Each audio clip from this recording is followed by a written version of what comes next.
Lottery പിശാച് കയറിക്കഴിഞ്ഞാൽ കുടുംബം മുഴുവൻ തകർന്നു പോകും. ഞാൻ ഓർമ്മിക്കുക, ഒരമ്മച്ചി എന്നെ ഒരു വീട്ടിൽ കൊണ്ടുപോയി. അവൻ്റെ വീട്ടിൽ വരണമെന്ന് പറഞ്ഞ് ഒരുത്തൻ ലോട്ടറി എടുത്ത് കൂട്ടലാണ്. മുറി മുഴുവൻ ലോട്ടറി ഒട്ടിച്ചു വച്ചിരിക്കുകയാണ്.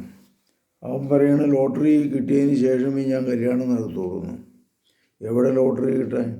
കല്യാണവും നടന്നിട്ടില്ല ഇതുവരെ. ചുരുക്കത്തിൽ ഈ ജീവിതം മുഴുവൻ ഇതിലേക്ക് ഒരു ആസക്തി പോലെ ഇപ്പം കിട്ടും എന്ന് പറഞ്ഞാൽ അമിത ശുഭാപ്തി വിശ്വാസമുള്ളവരായ ലോട്ടറിക്കാർ.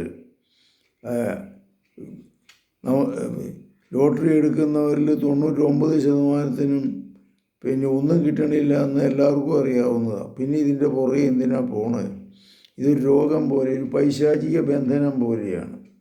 എങ്ങനെയെങ്കിലും ചിലപ്പോൾ പറയും പിന്നെ ഒരു വികലാംഗനെ സഹായിക്കാൻ വേണ്ടിയിട്ടാണ്. അപ്പോൾ ഞാൻ ചോദിക്കാറുണ്ട്, ആ വികലാംഗന് ഒരു 10 രൂപ കൊടുക്കാൻ പാടില്ലേ? ഈ ലോട്ടറി എടുത്ത് കീറിക്കളനേക്കാൾ മെച്ചമായിട്ട് പിന്നെ അവന് 10 കൊടുക്കാൻ ഉദ്ദേശിക്കുമെങ്കിൽ ലോട്ടറി എടുക്കണേൻ്റെ 20 കൊടുത്തു. പക്ഷെ ഇങ്ങനെയുള്ളൊരു മൈൻഡ് ഇല്ല. ഇതിൻ്റെ ഉള്ളിൻ്റെ ഉള്ളിൽ ഈ അമിത ശുഭാപ്തി വിശ്വാസവും ഗ്യാമ്പിളിംഗ് ആയിട്ടുള്ളൊരു മൈൻഡായിരിക്കും. അത് മാറിക്കിട്ടണമെങ്കിൽ ബോധവൽക്കരണവും പ്രാർത്ഥനയും